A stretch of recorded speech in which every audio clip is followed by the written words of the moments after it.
Friends, welcome to new video. তো আপনারা দেখছেন সবাই সীতারাম গড়াই অফিসিয়ালস। তো আমার এই ছোট্ট ইউটিউব চ্যানেল সবাইকে ওয়েলকাম। যারা যারা আমার ভিডিও নতুন দেখছো প্লিজ একটু লাইক আর সাবস্ক্রাইব করে দেবে, যেহেতু আমাদের মধ্যে ছোটো ক্রিয়েটার বা যারা ভিডিও করছি মানে নতুন তাদেরকে সবাইকে মানে বলবো একটু লাইক আর সাবস্ক্রাইব করে দিলে ভালো লাগবে নিজেকে ভিডিও বানাতে। তো এটা হচ্ছে আমার একটা ফ্রেন্ডের বার্থডে ছিল বর্তমানে, তো তারই মানে ফ্রেন্ডে ইভিনিংয়ে ইনভাইট ছিল, তো সেই জন্য আমরা একটু আগে চলে গিয়েছিলাম আমি। তারপরে কি করব না করব এত গরমে কোনো কাজ টাজ না পেয়ে চলে গেলাম সোজা সায়েন্স সিটিতে ঢোকার পর এটা হচ্ছে যে মদ কাকুয়া বলে, এটা হচ্ছে মদ কাকুয়া। তারপরে আরও অনেক কিছু আছে যেগুলো হয়তো আমি জানি না, বা যে জানো একটু ভিডিওটা দেখার পর কমেন্ট করে দেবে। যেগুলো জানি না বা জানার চেষ্টা করছিলাম, কাউকে চুদাতে হচ্ছিল এগুলো কি বটে না বটে। তারপরে এটা হচ্ছে একটা গাছ, মানে যতবার হাততালি মারবে জোরে জোরে তত লাইট জ্বলবে।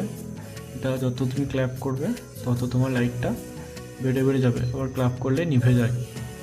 এটার সম্পর্কে কার কি নলেজ আছে যে ভিডিওটা দেখবে বর্ধমান সায়েন্স সিটিতে একটু জানিও প্লিজ।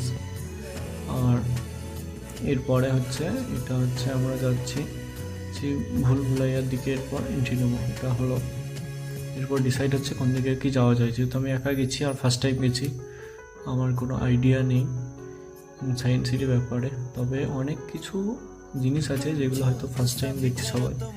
এরপর ঢুকলাম আমরা ভুলভুলাইয়াতে, মানে শুধু যেখানে কাঁচ আর কাঁচ।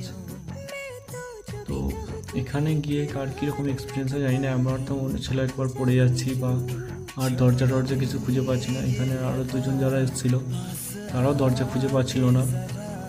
তো এখানে কে কে এসে একটু হারিয়ে গেছো বা বেরোতে পারোনি তারাও একটু জানাবে। কারণ লাইটের কালারটা এমন একটা কালার, মানে দেখে শুধু নিজেকে ভয় লেগে যাচ্ছে একবার করে। আর এটা ছাড়াও আরও মানে এখান থেকে যখন বের হলাম তারপর মনে হচ্ছে না একটু ঠিক আছে। এটা হচ্ছে উপরে, এটা হচ্ছে নিচে যখন এন্ট্রি হয় এখানে অনেকজনা ফটো তুলতেই ব্যস্ত থাকে ম্যাক্সিমাম জন দেখলাম, ফটোশ্যুট। আর এখানে ম্যাক্সিমাম এটা একটা ভালো জায়গা বর্ধমানে ঘোরার জন্য, কারণ ম্যাক্সিমাম জনাই ফ্যামিলি, মানে বর্ধমান বা অন্য জায়গাতে যেটা হচ্ছে মেন ইস্যু সেটা হচ্ছে কাপলদের। এখানে কোনো কাপল ছিল না, শুধু ফ্যামিলি মেম্বার আর বাচ্চারা বেশি। তার জন্য খুব ভালো লাগলো, একা গেলেও মানে নিজেকে কষ্টবোধ হয়নি কাউকে দেখে যে না ওরা কাপল আমি সিঙ্গেল। তো তারপরেই একটু ঘোরাঘুরি করছিলাম, আর কেউ ছিল না সঙ্গে যে একটু ক্যামেরাটা ধরবে, নাহলে আমিও দুটো একটা পোজ দিয়ে ফটো তুলতাম। তারপরে এখানে আরও অনেক কিছু ছিল যেগুলো হয়তো আমি জানি না, যেহেতু ফার্স্ট টাইম গেছি। যদি কেউ জেনে থাকো